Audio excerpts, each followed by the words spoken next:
People still whisper it today. If Kwaku had 10 left that evening, his heart would have never carried a river inside it. But fate pushed him to the right, and that was enough to change his whole life. Kwaku was a respected hunter, 25 years old, strong, calm, and brave. The forest knew him. The animals feared him. The villagers trusted him. But even the bravest hearts are not prepared for certain things.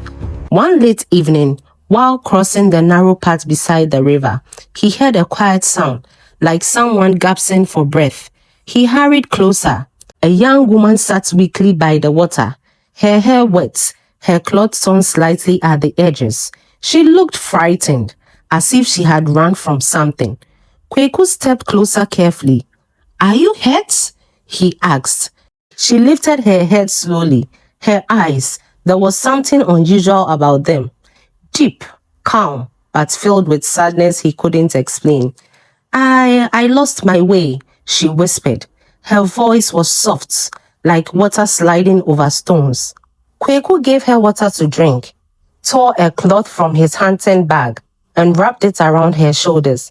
She shivered, but her eyes softened. "My name is Amma. I am Kwaku," he replied. He helped her stand. She walked lightly, as if her feet hardly touched the ground. But Kwaku thought it was because she was tired. Amma didn't speak much on the way home. She simply watched the trees, the moonlight, the rivers behind them, almost like she was counting each wave. And walking behind the two of them, the river quietly rose and fell, as if watching. Kwaku gave Amma a small room in his compound. She cooked, she swept, she woke up before dawn to fetch water, like she had lived there forever. Soon the villagers grew curious. Who is this beautiful woman in Kwaku's house? Kwaku didn't know everything about her, but she treated his mother with respect, cared for the children in the compound, and helped the elderly. People began to love her. The only strange thing about Amma was her connection to water. She fetched water too quickly, as if she always knew the river's mood. She never drank from a calabash, only from her hands. And sometimes, when she thought no one was looking, she whispered to the river, in a language the wind carried away too fast. But Amma was kind, gentle like the morning sunlight. Soon, Kwaku found herself watching her more than he intended. Her quiet smile, her careful steps, the way she touched everything softly, as if she feared it would break. He began buying her small things. She began cooking his favorite meals. Their laughter began filling the compound. Finally, after months of living together, Kwaku asked, "Amma, will you marry me?" Amma looked away, her fingers trembling slightly. "Kwaku, if I marry you, there is only one thing you must never do." Her voice shook. "You must never follow me when I go to the river at night. No matter what you hear, do not come." Kwaku laughed gently. "That is simple." Amma did not laugh. Still, she said yes. Yes. And after their marriage, Kwaku's life blossomed. His hunting grew fruitful. His farms flourished. His home felt warm. But every night, without fail, Amma walked quietly to the river. And every night, the river answered her with sounds Kwaku could not explain. He tried to obey her rule. Truly, he did. But curiosity is a strong wind. It pushes even the strongest man.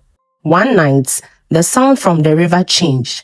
Not singing, not drumming, but a deep rising hum that made the heart shake lightly. Kwaku sat up, heart pounding. Amma had already gone out. His promise pulled him back, but the strange sound pushed him forward. Finally, he followed it. The moonlight was silver and sharp. The closer he came to the river, the colder the air became, as if the night itself was holding its breath. Kwaku hid behind a large rock. Amma stood at the water's edge. Her feet did not sink into the wet sand. Her hair floated behind her, though there was no wind. And the river behaved strangely, moving in small circles around her feet, as if greeting an old friend. Amma lifted her hands slightly. The waves formed tiny shapes, faces, shadows, figures made of water. Kwaku froze. She was not a normal woman. Suddenly, Amma turned sharply.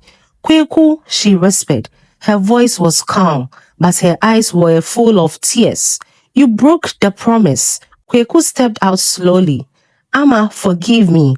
I needed to know the truth. Amma walked toward him quietly. Her feet made no sound. I wanted a simple life, she said softly. To cook, to laugh, to feel human love. But I cannot live with a man who does not trust my only request. Kwaku tried to hold her hand, but his fingers passed through, like touching cool water. Amma stepped backward. Kwaku, I must return. He fell to his knees. Amma, please, don't leave me. Tears rolled down her face. I love you, Kwaku, but I do not belong fully to this world. The river began pulling her gently. Her body shimmered. Her shape faded. Her last words echoed across the water. Forget me if you can, but I will never stop watching over you. And then she disappeared. The river swallowed her. The humming stopped. The night became silent. Kwaku returned home alone, carrying silence in his chest. The villagers noticed. He stopped smiling. He stopped hunting. He looked at the river like it was holding half his life. One morning, an old traveling priestess passed by the village. She approached Kwaku quietly and said, Your wife has returned to her people, but she protects you. When your traps succeed, when your steps are guided, when your house feels warm hand, it is her spirit. Kwaku nodded slowly. She loved you enough to let you leave, the priestess added. The river wanted to take you, but she begged. Kwaku felt tears burn his eyes. Months passed, then years. He grew successful again. He became chief hunter. He helped the village prosper. But every evening, when the moon touched the river, Kwaku stand at the bank and listen. Sometimes he heard a soft humming. Sometimes the waves moved in familiar pattern. Sometimes a cool breeze brushed his cheek like a gentle hand. Amma never returned, but her presence never left him. And so, the elders say, some loves do not end, they simply change their shape.